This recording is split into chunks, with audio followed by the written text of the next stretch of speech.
हर हर Mahadev everyone, जय Siya Ram friends. चलिए कथा श्रवण करते हैं भादो मास में आने वाली एकादशी की। जी हाँ, भादो मास के कृष्ण पक्ष में अजा एकादशी होती है। अजा एकादशी का व्रत हम सभी इस वर्ष रविवार के दिन 10 सितंबर का दिन है व्रत करना है, और जो व्रत का पारण दिन है वो है 11 सितंबर का। व्रत तोड़ने का समय, पालन करने का समय सुबह 6:25 से लेकर के 8:53 का है। इस अवधि में आपको अपने व्रत का पालन कर लेना है। एक बात और, एकादशी तिथि का प्रारंभ 9 सितंबर को शाम को 7:17 पर हो रहा है। इसका अर्थ है कि यदि आप एकादशी का व्रत धारण करते हैं तो सूर्यास्त के पश्चात 9 सितंबर शनिवार के दिन आपको भोजन में, डिनर में सात्विक भोजन ही करना है। ऑनियन, गार्लिक, नॉनवेज और राइस, गाजर, मसूर की दाल, चने, इन सभी का प्रयोग नहीं करेंगे। यदि आप व्रत नहीं धारण करते, केवल एकादशी के रूल्स फॉलो करते हैं, तब भी आपको इन छोटे छोटे नियमों का पालन अवश्य करना चाहिए। यदि पॉसिबल हो तो आप संध्या समय में शनिवार के दिन केवल फ्रूट जूस ही ले सकते हैं, परंतु ऐसा करना कठिन है तो आप भोजन करें, सात्विक भोजन करें। भक्तों, और जो मैंने आपके साथ पारण समय शेयर किया है ना, यह मुंबई वालों के लिए, क्योंकि हर शहर का पारण समय अलग होता है। जिस प्रकार सूर्योदय होता है जिस समय में, उसी समय के हिसाब से हर शहर का पारण समय अलग होता है। यदि आपको आपके शहर का पारण समय चाहिए तो आप कमेंट पे अपने शहर का नाम मेंशन कर दें, आप मुझे व्हाट्सअप कर दें 8691873745 पर अपने शहर का नाम। मैं आपको आपका शहर का पारण समय बता दूंगी।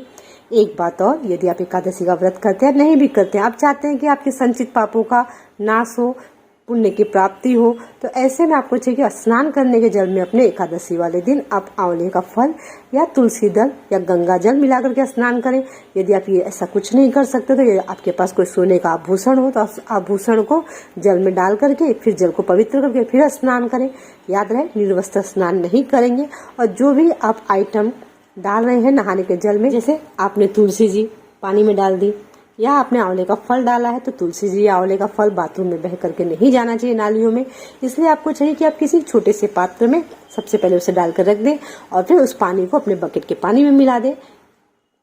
चलिए अब कथा श्रवण करते हैं। उसके पहले एक बार प्रभु नाम संकीर्तन हो जाए। हरि शरणम श्री हरि शरणम, हरि शरणम श्री हरि शरणम, हरि शरणम श्री हरि शरणम, हरि शरणम श्री हरि शरणम। बोलिए वृंदावन बिहारी लाल की जय, राधा रमण भगवान की जय, लाडली सरकार की जय, भक्त अम्बरीश महाराज की जय, एकादशी माता की जय, भक्त वत्सल भगवान की जय। अथ अजा एकादशी महात्म्य। कुंती पुत्र युधिष्ठिर बोले कि हे जनार्दन, अब आप मुझे भादो की कृष्ण पक्षी एकादशी के बारे में बतलाइए। उस एकादशी का नाम तथा विधि क्या है, सो सब विस्तार पूर्वक कहिए। श्री कृष्ण भगवान बोले कि हे राजश्री, भादो की कृष्ण पक्ष की एकादशी को अजा कहते हैं। जो मनुष्य इस दिन भगवान की भक्ति पूर्वक पूजा करते हैं तथा व्रत करते हैं, उनके समस्त पाप नष्ट हो जाते हैं। इस लोक और परलोक में सहाय करने वाली इस एकादशी व्रत के समान विश्व में दूसरी एकादशी नहीं है। इस एकादशी की कथा इस प्रकार है। प्राचीन काल में एक चक्रवर्ती राजा हरिश्चंद्र राज्य करता था। वो अत्यंत वीर, प्रतापी तथा सत्यवादी था। उसने किसी अज्ञात कर्म तथा प्रतिज्ञा से राज को त्याग दिया था और अपनी स्त्री तथा पुत्र को बेच डाला था। वह स्वयं एक चांडाल का सेवक बन गया था। उसने उस चांडाल के यहाँ कफन लेने का काम किया, परंतु उसने इस आपत्ति के काम में भी सत्य को नहीं छोड़ा।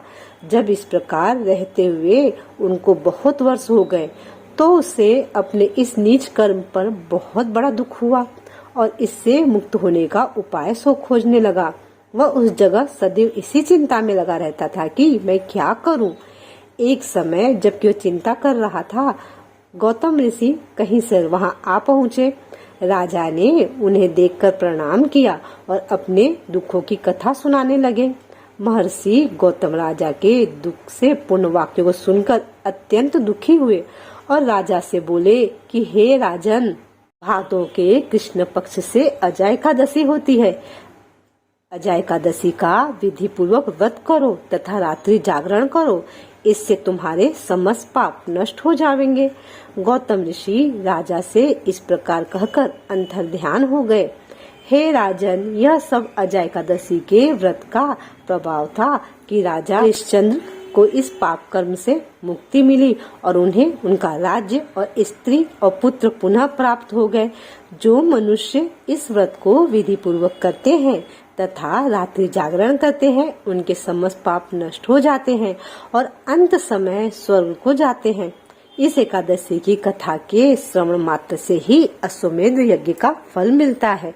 भक्तों, ये थी अजय एकादशी की कथा, जिसमें आपने राजा हरिश्चंद्र की कथा के बारे में सुना।